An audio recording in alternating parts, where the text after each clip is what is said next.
So for growth and decay, I did the country of Taiwan. Taiwan was established the 1st of January 1912.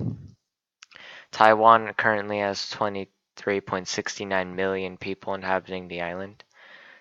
Its main source of economy is mostly computer parts, tires, and fruits.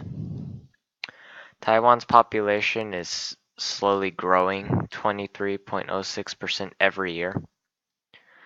If this trend continues, the population by 10 years will be 23.70 million people, and by 20 years it will be 24.42 million people, and in 30 it will be 25.17 million people.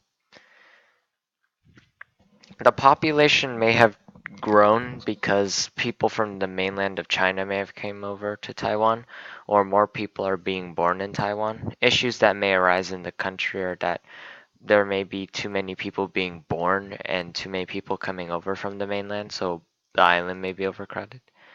I learned that Taiwan, despite being a small island, is slowly but steadily increasing in population, and that computer parts are produced in Taiwan as its main economy. And I also learned the formula of growth and decay.